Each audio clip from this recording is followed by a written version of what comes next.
Okay mga boss, ito na yung naging laban sa pagitan ni Larry Dama PG versus Chupilo Haum ng Katigbian Bohol. Okay mga boss, nag 116 si Chupilo, nag 314 lang ako. Chupilo Haum, ang Dama champion and Dama legend ng Katigbian Bohol versus the rookie rising star of Dimiao.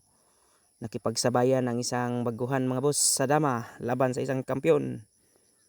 Okay mga boss, nag voice over lang ako mga boss kasi noong naglaro kami may nagpa-music, ang lakas ng music, tapos baka makapiright tayo ni Mita. Kaya dito na, nag voice over, nag 9.5 lang ako mga boss. Panoorin natin hanggang dulo mga boss kasi isang magandang laban ito. Binigyan ko talaga ng isang magandang laban si Chupilo Haum. Tinirahan ko ng mga solid openings. Yan mga boss, panoorin niyo mga boss yung naging laban namin. Nag 11-7 yung huling tira ko.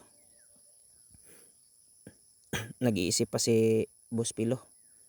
Sa gustong dumayo mga boss, pwede nyong dayuhin si Chupilo Haum sa Katigbian Bohol. Naghihintay lang siya. Okay. Yun yung purpose ko mga boss, sa pinupuntahan ko talaga yung mga champion o yung mga dama player dito sa Bohol. Ang purpose ko rin doon mga boss ay para ma-flex sila at malaman din ninyo na mayroon palang mga damador na naglalaro sa lungsod na iyon. Ganyan mga boss. Oh. Nagpadalawa ako. Kain siya. Nag 10-6 lang ako. Dito na. Napaisip si Boss Pilo dito ng konti mga boss. Kasi kahit saan tumira siya mga boss, kung hindi siya mag 215 mga boss, mag-real talaga ko dyan.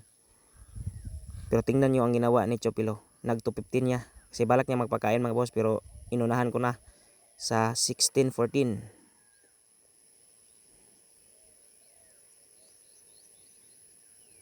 Hindi ko pwedeng itira yung 116 agad mga boss kasi sa 9 siya dadama.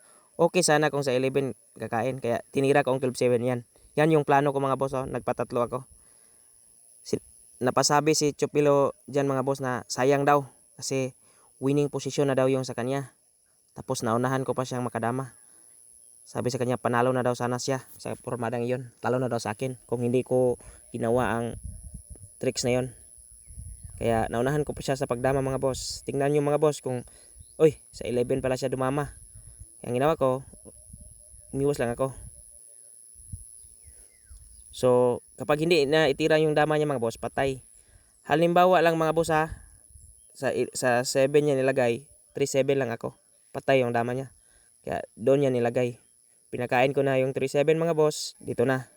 Nagdesisyon na si ganyan mga boss, 2 versus 2. Tabla yung naging laban.